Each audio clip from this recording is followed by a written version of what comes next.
नमस्कार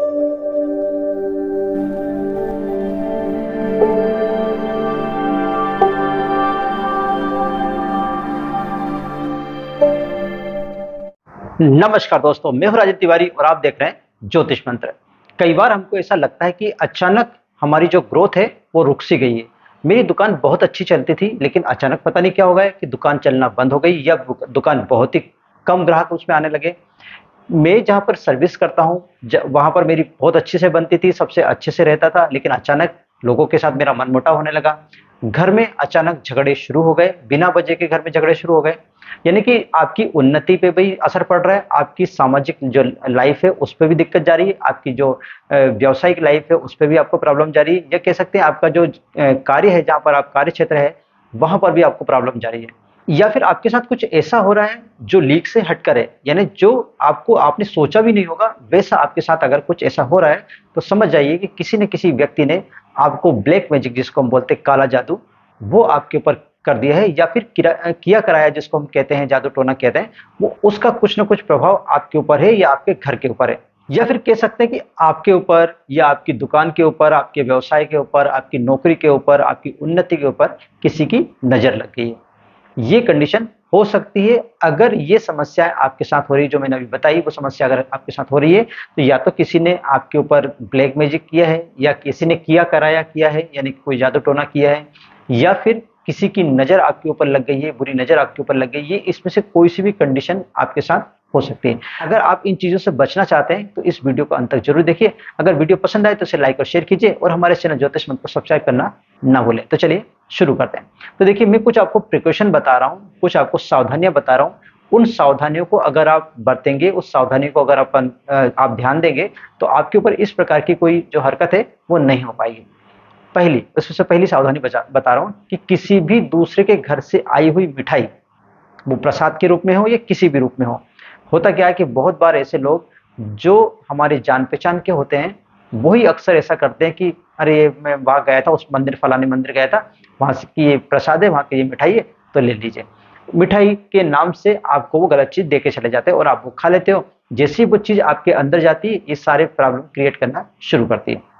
तो इसलिए किसी भी घर की, चाहे वो हमारा कितना भी हितैषी क्यों ना हो, आप उनके सामने वो चीज ले लीजिए। मना मत करिए कि मैं ये चीज नहीं लेता, आप मना मत करिए उनके सामने। अगर वो प्रसाद के रूप में बोल रहे तो प्रसाद के रूप में उसको ले लीजिए, मिठाई के रूप में बोल रहे तो मिठाई के रूप में आप ले लीजिए, लेकिन उसको ग्रहण मत करिए, उसको खाइए मत, उसको आप रख दीजिए। किसी भी तरह से आप उनके सामने से हट के जाकर या अंदर जाके कुछ भी आप उसको रख दीजिए, लेकिन उसकी मिठाई खाना बंद कर दीजिए और प्रसाद खाना बंद कर दीजिए। किसी अनजान इंसान से तो बिल्कुल ही बंद कर दीजिए, ठीक है।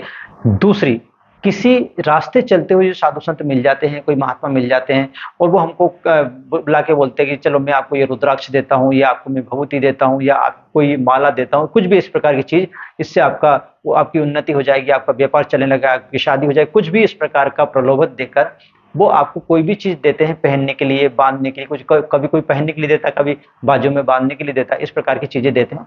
तो इस प्रकार की चीजों को आप कतई ना लें, ये भी आपके लिए घातक हो सकता है। और वैसे भी इस तरह की चीजें लेना आपके जो केतु है उसको खराब करता है, और केतु अगर खराब हो जाता है तो आपकी जो दिमागी स्थिति है वो विचलित हो जाती है। इसलिए कभी भी रास्ते में मिले हुए किसी इंसान से इस प्रकार की चीजें आपको नहीं लेनी चाहिए।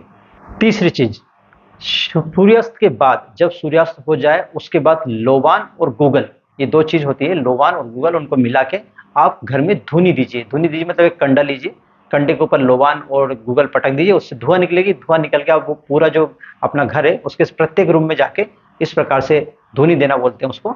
तो इस प्रकार से डेली करिए।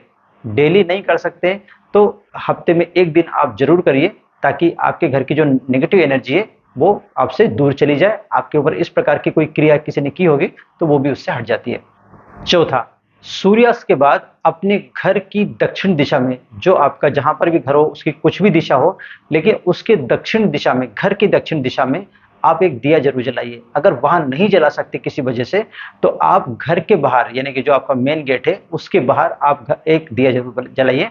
ये भी आपके घर की नकारात्मक शक्ति को दूर करता है, साथ ही लक्ष्मी की आवक को या लक्ष्मी को निमंत्रण देने का ये तरीका है, इसलिए आप इस उपाय को जरूर करिए। पांचवी चीज, अपने जो इष्ट हैं जिसको आप मानते हो, उनकी फोटो, उनके चिन्ह या उनकी तस्वीर, कुछ भी टाइल्स पे लगा लेते हैं लोग, कहीं पर भी लगा लेते हैं, अपने ऑफिस में किसी भी जगह उसको रख लेते हैं। जो यहाँ पे आप टेबल रखते हो उसके ऊपर भगवानों की फोटो या उनके चिन्ह लगा लेते हो। ऐसी जगह अपने इष्ट की तस्वीर, फोटो या मूर्ति या उनके चिन्ह, किसी प्रकार के चिन्ह, जैसे हम स्वस्तिक बोलते हैं, ओम बोलते हैं, इस प्रकार के जो चिन्ह है वो आपको हर कहीं या हर कहीं नहीं टांगना चाहिए, हर कहीं नहीं लगाना चाहिए। इन लोगों की जो जगह है वो है आपका घर का मंदिर। आप वहां पर इनको रखिए, चाहे मूर्ति रखना हो, फोटो रखना हो या फिर ऐसे प्रकार के चिन्ह रखना हो। ये आपके मंदिर की शोभा बढ़ाते हैं, ना कि आप हर कहीं टाइल्स पे लगाने बैठेंगे। ठीक है, तो इस बात का आपको ध्यान रखना है।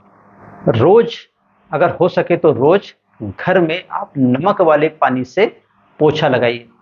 आप लगाइए या आपके घर में जो काम करने वाले आते हैं, कुछ भी, जो भी लोग पोछा लगाने का काम करते हैं, आप क्या करेंगे, नमक थोड़ा डाल, वो पानी जो आप यूज कर रहे हो पोछा लगाने के लिए, उसमें आप नमक डाल दीजिए और नमक डाले हुए जो पानी है उससे आप उसको घर को पोछा लगाइए।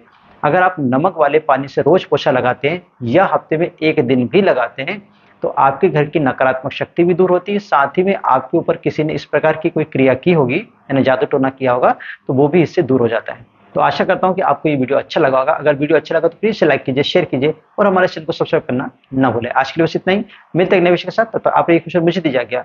जय हिंद।